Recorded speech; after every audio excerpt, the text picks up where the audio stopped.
Hi, welcome to Derek Does. Today, we're going to do some of these. Hi, welcome to another Derek Does. I'm Derek, and thanks for joining me. If you're new here, please subscribe. I think you're going to find something you like. And for all my subscribers, thank you. And I have something new for you today, probably because it's getting cold and it's winter now. I thought we'd do World War II blankets. Now, I sadly have discovered that I have quite a few blankets that I've picked up over the years.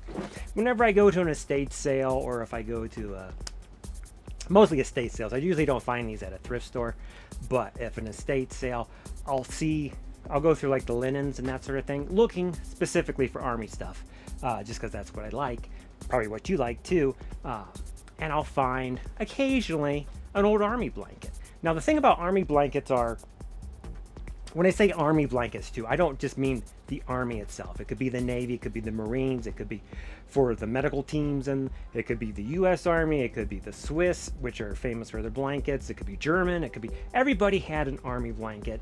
And it's one thing that the army made that pretty much anybody could use from either that time or on.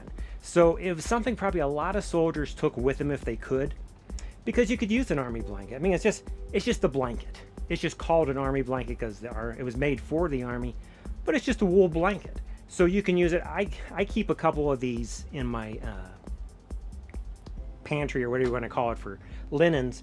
When it gets really cold, I'll throw an army blanket or two on top of my existing things, and I am just cozy as whatever. So I'm going to show you kind of what I have. Again, I'm not an expert at this. I've learned a little bit about it, and I know there's guys that are way more advanced. And you can take a look at them. I'm sure you have a couple, or you have, your grandparents have a couple, or, somebody has a couple. This particular one, and I can't really put them up to show you because most of these World War II blankets are about, I think it's 7 feet by 5 feet, or 5 feet 6 is the standard size. And I think they're under 3 pounds when rolled up, and just to hold, to carry. In World War, or before that, when they started the Army started issuing army blankets, I guess, which would be in the late 1800s, they were like 5 pounds and were blue. And then later they were a brown, and then I think either during World War I or for World War II, they issued it as standard olive drab. Now the Navy, of course it's not blanket across everything. The medical teams, they had white ones, or they had pale colored ones. The Navy would have brown, they would have gray, they would have green. Basically, is whatever, if you could acquire one, that was yours. So this particular one is a World War II Navy one, and it's gray. And the main issues, now this one actually just has dry cleaning, and I'll show you close-ups of the tags. If they still have tags, that's great. That means they probably haven't been washed in a washing machine and that sort of thing, because that's going to shrink them up and it's going to kind of take them down a little bit. They're still a good blanket, but it's going to make them more felty, not as soft and blanket-like. Moths are the enemy of army blankets. On the East Coast or the Midwest, you have big issues with moths there. In the West, you don't really as much, because moths really don't exist because it's too dry for them to live comfortably. And also, if you had a cedar cabinet or something, like, you would put them into that, so that would keep them nice for when you need them in the wintertime. But the ones that I have, again, like I was showing you, I have a gray Navy one, and I'll show you that one. I have a olive drab Army one. This one's actually dated 42, so it's a very early, April 42, so it's a very early Army, and it's a very bright green almost. And then I have kind of this dull green one. I can't find the tag on it, and someone had stitched L. Leah on it. I don't know if that was L. Leah was maybe the person there, or maybe when they brought this blanket back, maybe his daughter hand stitched, or the wife so they know that was a blanket. Maybe they went off to camp or something like that.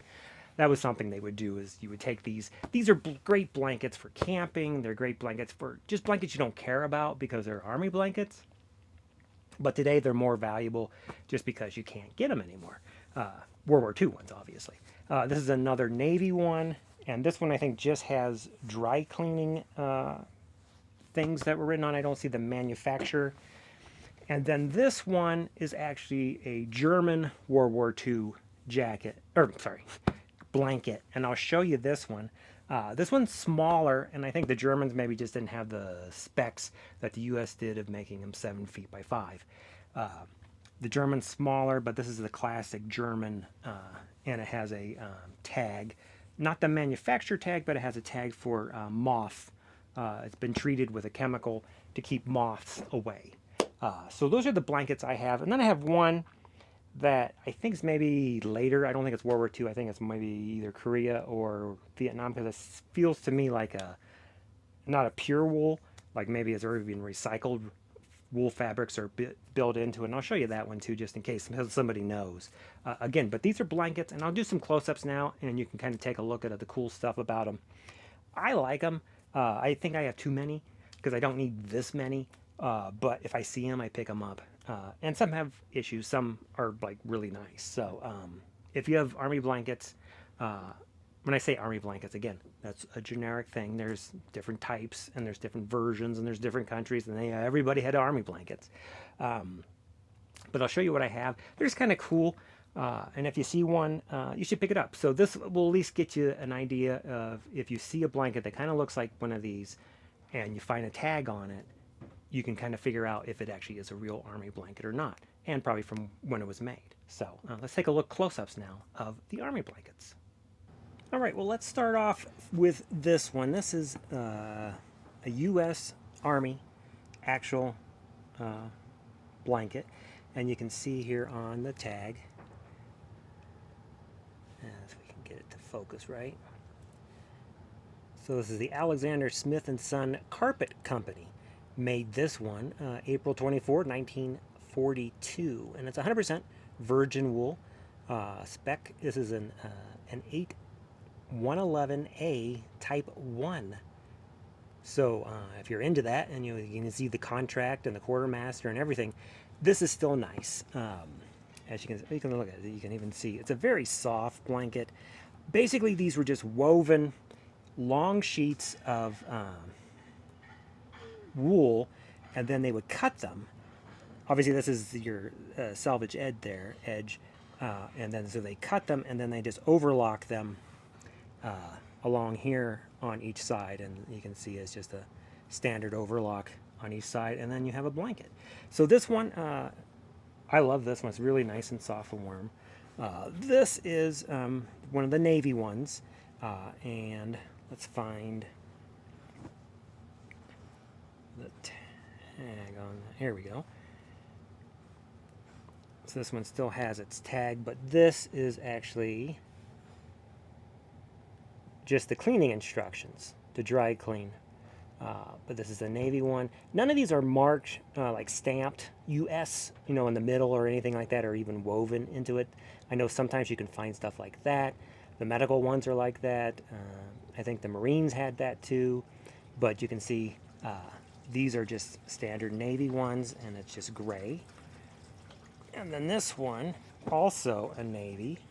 And now this one actually is kind of cool because it's actually, they painted either who this was or maybe the ship. I'm not sure. If you guys know, let me know. E245. But we can see here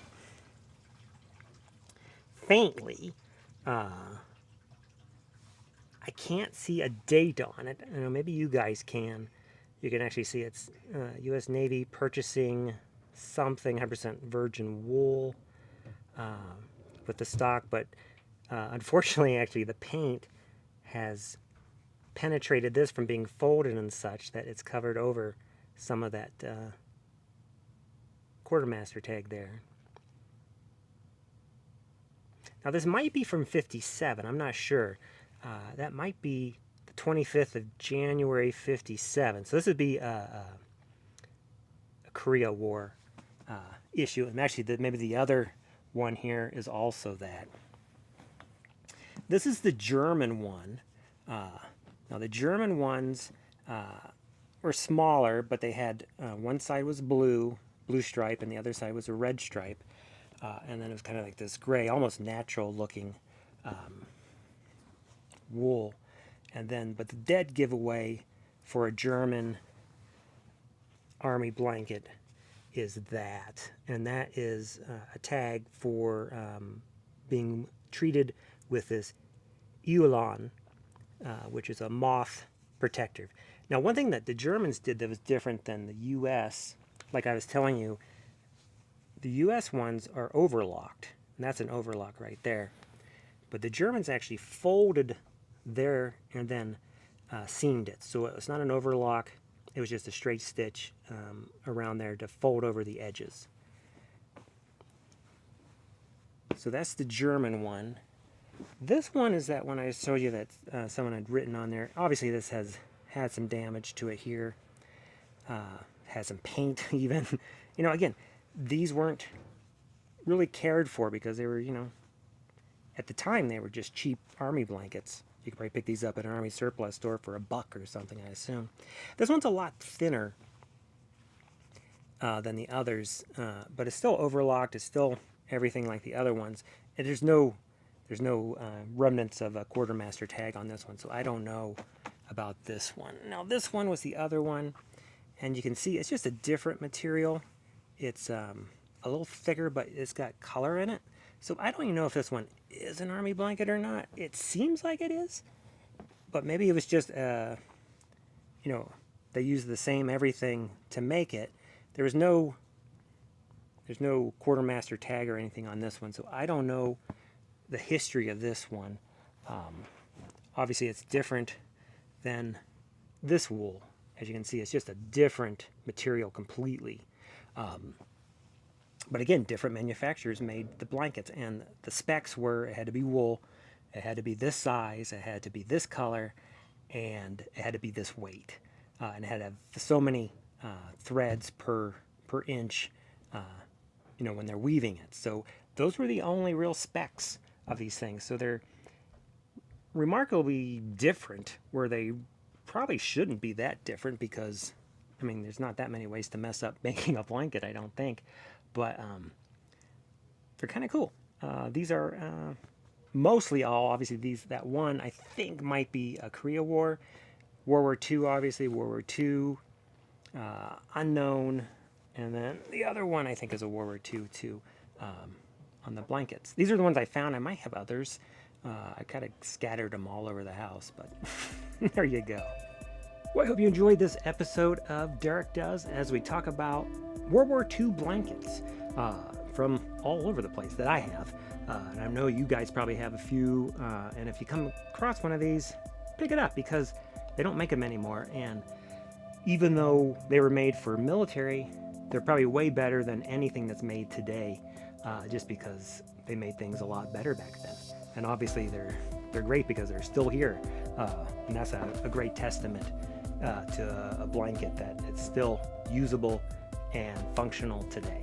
So hope you enjoy this, and I will see you on the next Derek Does.